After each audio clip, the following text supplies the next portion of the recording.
the budget for 1987-88 is in balance. The deficit has been cut to just on zero, a mere $27 million. Our consolidated measures turned around a $10.3 billion Labor deficit and lay out a path to a $1.6 billion coalition surplus over 3 years. Well, Australia is back in the black with a surplus of $7.1 billion. The bottom line of a federal budget, deficit or surplus, is always a central focus of both the Treasurer's federal budget speech and the flood of the media coverage that follows it. That focus was particularly intense in the years after the Australian dollar was floated, because financial markets, which would have to finance deficits, were taking a keen new interest in the state of the government's books. The package of measures, combined with those we've already announced, sums to some $189 billion, or around 10% of the size of our economy. 10% of the size of our economy. That is unprecedented in this country. But the years of fiscal rectitude and political brawls about debt and deficits all became a little academic in the wake of the global financial crisis and the COVID pandemic. They produced astronomical surges in spending to prop up the economy.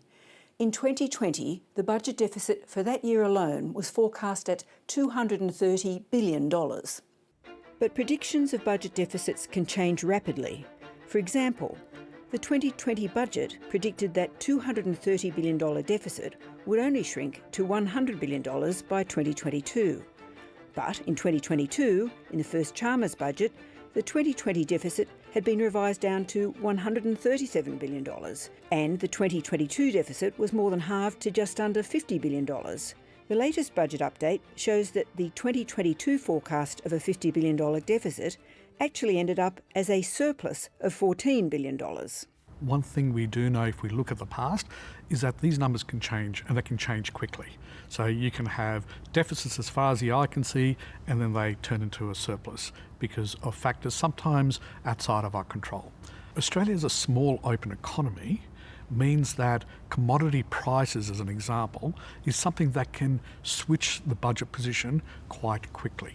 So forecasts of the deficit don't necessarily tell you how well the government may have been managing the budget. That's something to keep in mind when you hear talk of deficits as far as the eye can see in relation to tomorrow night's budget.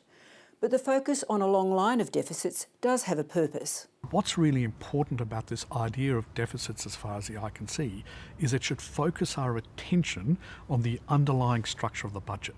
And it doesn't mean we shouldn't try to assess how well the government has been managing the budget. Treasurer Jim Chalmers and Finance Minister Katie Gallagher have made much of their spending cuts. Demonstrated in this budget, $22 billion in savings. You know, spending restraint which would be unrecognisable by the standards of recent history. The spending hasn't really been all that restrained. Yes, they have found savings by, as they like to say, reprioritisation and so forth, but they've spent all of those and a bit more. The overall Chalmers-Gallagher plan has been to keep finding savings in what the government spends and also to mostly bank any unexpected increases in tax collections. They have, as they like to say, banked around 4/5 of the windfall revenue gains they've received from commodity prices being higher than expected. They haven't really tackled the structural budget problems that have bedevilled Australia. There's a lot more work that will need to be done if the aim that both parties claim to have of putting Australia's budget back into at least a structural balance, if not a surplus, over the medium term. What we've also seen is investment taking place, particularly in the areas of social policy, where arguably in the past we had underinvested.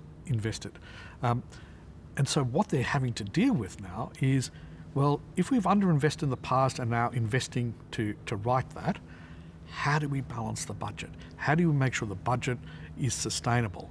During the term of the Albanese government, spending as a proportion of the economy has gone from a low of 24.4%, lower than the average pre-COVID levels of the Abbott, Turnbull and Morrison governments, to a forecast peak of 27.2% in 2025-26. The highest level since the early 1980s. Tax as a proportion of the economy is forecast to be 23.4% in the current financial year, in line with but lower than the later years of the Howard government. Economist Saul Eslake points out that there are three reasons why government spending is now considerably higher and likely to stay that way. More spending on health, age and disability, more spending on defence, and because all that recent debt since the GFC and COVID has added to our national interest bill, which raises some bigger questions hanging over the outlook for the budget. Look, we've got some major spending pressures still to come. We've got an enormous amount of pressure to lift the defence budget, and lifting defence expenditures by, say, 1 percentage point of GDP, that's another $30 billion, which has to be funded somehow. I think we need to have a mature debate about whether we are raising the right amount of tax revenue. Economists say the national conversation about the role of government has to change. These new spending pressures in areas like defence, which will lift the overall expenses facing governments, mean Australians have to confront the fact that more taxes will be needed to pay for them. That the time when good budget management was just measured in terms of spending cuts is past. What ideally we should be having is what some people call an adult conversation between both the government and the opposition and the electorate as to what are the fairest and least economically damaging ways of raising the revenue required for the additional spending that the public either wants or which it's going to get whether they want it or not. We're not having that conversation. We're not getting it from the government, and we're not getting it from the coalition opposition. As to the question of how the government has managed the economy, I think they deserve more credit than they've been given for getting inflation down from an intolerably high level of over 8% at its peak to a level which, though still higher than we want it to be, is tolerably low enough for the Reserve Bank to have begun lowering interest rates without causing a recession and without causing a big increase in unemployment.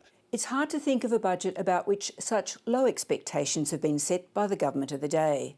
That's partly because no one expected that there would actually be a budget. So many of its planned announcements have already been made. With pressure now intense on opposition leader Peter Dutton, there's almost as much expectation riding on his speech in reply on Thursday. Former Assistant Governor at the Reserve Bank, Luci Ellis, is now Westpac's Chief Economist, and she joins me from Sydney. Luci, welcome to the programme. Thanks very much, Sarah. Now, just on the Reserve Bank first, what will the Reserve Bank be looking at in this budget ahead of its next meeting? Well, we don't think that the budget is going to shift the dial very much in terms of the Reserve Bank's outlook for the economy, and that's partly by design. The government would not want to be boosting spending so much that the RBA comes out the following week and says, well, actually, things are worse than what we thought and you can forget about any further rate cuts from here. I mean, this is a two-sided game here. So we don't expect that it will change the game that much for the RBA, but they will be looking at the extension of the electricity rebates, which pushes out the date at which inflation bounces back up again on a CPI basis. And they will be looking at the nature and the timing of the spending that is announced. Now, I want to get your response to the ideas that were being floated in that story. That is that Australians have become so accustomed to the level of services that they now have that we need to talk about different forms of revenue. Has that moment most definitely arrived as far as you're concerned? I think one of the things I note about the current fiscal configuration in Australia is we really are tax and spend. You look at a lot of peer economies, places like the UK, but particularly the US, where they're really borrow and spend. Even though the economy there is running very strongly, they've got a 5.5% of GDP deficit, which is as big as it was in Australia at the peak of the pandemic. So, we're really not in anywhere near the world of hurt that some other countries are in terms of the sustainability of their current fiscal position. So does that mean... Sorry, yeah. you go on. Yeah, well, you look at the taxing that we're already doing. I think what a lot of my professional colleagues are saying is, well, we have actually been able to meet those spending needs, and some of them are quite recent. If you think about the ramp up in childcare, aged care in the NDIS, that's actually all been quite recent. It would be hard to unwind once you've done it, but it's not something that we've become habituated to over many years. And we've funded that largely by an escalation in the tax burden on the Australian household. So the share of household income going to tax has been rising quite considerably. And even the stage 3 tax cuts only gave back 18 months of bracket creep. So there may be a better way to raise that revenue, but at the moment we are mostly raising that revenue. So should we be having, as Laura was suggesting in that story, a conversation about fundamental changes to the way we raise revenue? Because we can see already the Treasurer has said the system, what they have in place is adequate. He's not coming into this election with major tax reform in mind. Should it stay that way, or is it time for a new era in that discussion? I think it's very common for the profession to have as their go-to tax reform. And I've made proposals myself about how we could configure things differently so we don't have this continuous escalation of the burden of income tax on the household sector.